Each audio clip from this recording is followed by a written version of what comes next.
ప్రజాస్వామ్య వ్యవస్థలు ఎందుకు తప్పుదోవ పడుతున్నాయి? తొలుత ప్రజా ప్రభుత్వాలుగా ఏర్పడి తర్వాత ఎలా దారి మళ్లింపుకు గురవుతున్నాయి? ఏషియాలోని పలు దేశాలకు ఈ దుర్గతి ఏమిటి? దేశాధినేతలు పారిపోయి ప్రాణాలు కాపాడుకోవడం ఏంటి? ఈ దుస్థితికి కారణం ఎవరు? అది పాలకులు తప్ప, పేరాసుకుపోయే పాలకులు తప్ప? Was this signature story.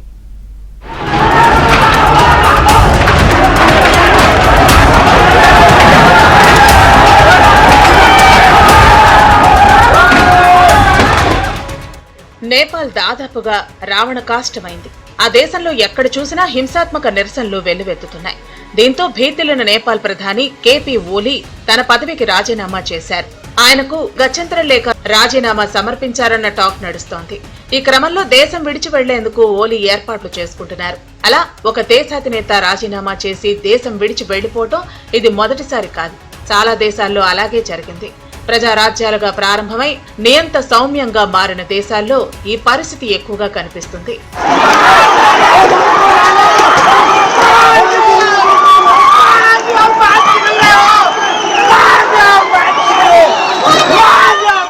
పశ్చిమాసియాలో సిరియా దేశాన్ని దాదాపు 2 దశాబ్దాలు ఏలిన అసద్ ఎట్టకేలకు దేశం విడిచి పారిపోయారు. రాజధాని డమాస్కస్ కు తిరుగుబాటుదారులు స్వాధీనం చేసుకున్న తర్వాత ప్రాణభయంతో అసద్ పారిపోయారు. కుటుంబం సైతం వెంట వెళ్లింది.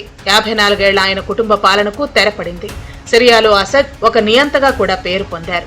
ఆయన కుటుంబం అక్కడ ఇష్టానుసారం వ్యవహరిస్తూ ప్రజల ఆస్తిని దోచుకుంది. ఎదురు తిరిగిన వారిని, ప్రభుత్వ విధానాలను ప్రశ్నించే వారికి ఊచకోత కోసింది.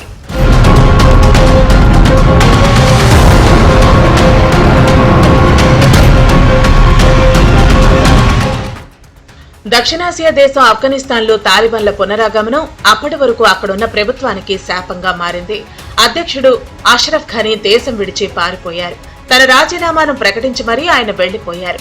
మిలిటెంట్ సేనలైన తాలిబాన్లను అడ్డుకునేందుకు ప్రభుత్వ సైన్యాలు ఏమాత్రం ప్రయత్నించలేదు. ఒకప్పుడు అధికార పీఠాన్ని వదిలేసి తాలిబాన్లు పారిపోతే ఈసారి ప్రజా ప్రభుత్వం దిగిపోయింది. కాకపోతే ఆఫ్ఘనిస్తాన్ లో అప్పటి వరకు ఉన్న ఘనీ ప్రభుత్వానికి మంచి పేరు లేదు.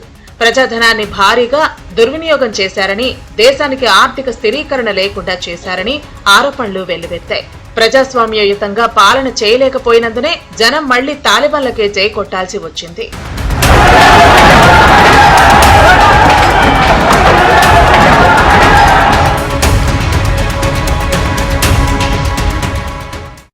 నేపాల్లో 200-300 సంవత్సరాలు ఉండే ఒక రాజా ప్రభుత్వం బయటికి తరివేసి 2005-2006లో ప్రభుత్వాలు వచ్చాక ఈ 20 సంవత్సరాలు 15-16 ప్రధానమంత్రులు పరిపాలించారు. ఇష్టారాజ్యంగా వచ్చినట్టుగా చేశారు. అక్కడ ఉన్న జనం 1 కోటి మంది భారతదేశంలో బ్రతుకుతున్నారు, ఉద్యోగాలు చేస్తున్నారు. వాళ్ళందరూ చూస్తున్నారు భారతదేశం ఎలా జరుగుతుంది అని. అక్కడ ప్రజలకి ఉన్న ప్రభుత్వాలు తరివేయటానికి ఇంకో అవకాశం లేదు. ఎందుకంటే ఏ ప్రభుత్వాన్ని ఓడిద్దాం అనుకున్న నేపాల్లో మళ్ళీ వాళ్ళే ప్రధానమంత్రులు మంత్రులు అవుతున్నారు. బంగ్లాదేశ్లో ఆఖరికి 2 పార్టీలు స్థాపించారు. అవి 2 ఇది కాకపోతే అది అని వచ్చేది, ఆల్టర్నేటివ్ లేదు. అందువల్ల సోషల్ మీడియా వచ్చాక మీటింగ్లు పెట్టక్కర్లేదు, ఏం పెట్టక్కర్లేదు, జనాలు పెరగవచ్చు. అది భారతదేశంలో పూర్తిగా 100% స్వతంత్రం ఉన్నది, ఎలక్షన్ ఫ్రీగా ఉన్నాయి కాబట్టి ఆ పొజిషన్ మనకి మాత్రం రెలవెన్స్ మాత్రం లేదు. శ్రీలంక అధ్యక్షుడిగా పనిచేసిన గోటబయ రాజపక్స కూడా ఒకసారి రాజీనామా చేసి పారిపోయారు. ప్రజల డిమాండ్ మేరకు ఆయన వైదొలిగి వేరు దేశానికి వెళ్లిపోయారు. కరోనా కారణంగా శ్రీలంక ఆర్థిక వ్యవస్థ చతికిల పడింది. ఆ వెంటనే ప్రభుత్వం తన విధానాలను మార్చింది. అవి దెబ్బకొట్టాయి. ఈ పరిణామాలతో దేశంలో విదేశీ మారకం నిల్వలు అడుగంటాయి. ఫలితంగా నిత్యావసర వస్తువులను కూడా కొనుగోలు చేయలేని స్థితి ప్రభుత్వానికి ఏర్పడింది. పరిస్థితి విషమించడంతో దేశంలోని అనేక ప్రాంతాలు అంధకారంలోకి జారుకున్నాయి. ఇంధనం దిగుమతులకు ప్రభుత్వం వద్ద నిధులు లేవు. ఫలితంగా ప్రజలు తమ అగ్రరాజ్యాన్ని బయటపెట్టారు. దేశ ప్రజలను కాపాడలేని అసమర్థ ప్రభుత్వం అంటూ దుమ్మెత్తిపోయటంతో పరిస్థితి చేయిదాటిపోతోందని గ్రహించి గొట్టబయ్య వెళ్లిపోయారు. తర్వాత కొంతకాలానికి ప్రస్తుత ప్రభుత్వంతో ఏర్పడిన ఒప్పందం కారణంగా ఆయన స్వదేశానికి తిరిగొచ్చారు. ఇప్పుడు అనామకుడిగా ఉండిపోతున్నారు.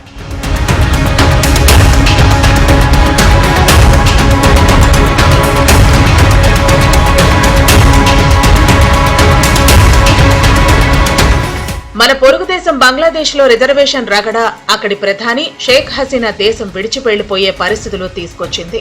ఆమె ప్రస్తుతం భారత్లో ఆశ్రయం పొందుతున్నారు. హింసాత్మక ఘటనల్లో తన ప్రాణానికి ముప్పు ఉందని ఆమె భయపడిపోయి ఇండియాలో ఆశ్రయం పొందారు. అవకాశం ఉంటే ఆమె స్వదేశానికి తిరిగి వెళతారు. షేక్ హసీనాను భారత్ ఎన్నడూ దౌత్య ఆయుధంగా వాడుకోలేదు. బంగ్లాదేశ్ ను అస్థిరపరిచేందుకు ఎన్నడూ ప్రయత్నించలేదు.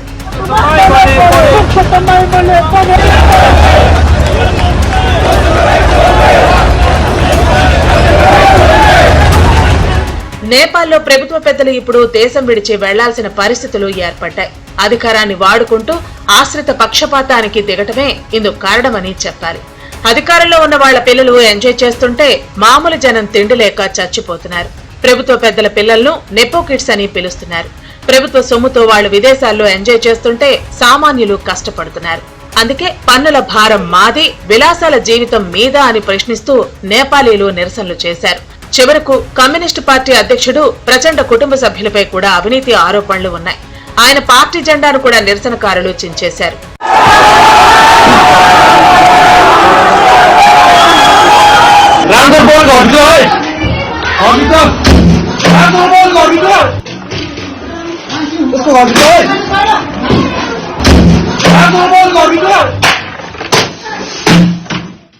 వచ్చిన ప్రశ్న ఏంటంటే, ప్రజాస్వామ్యం వ్యవస్థలు ఆగుతాయా?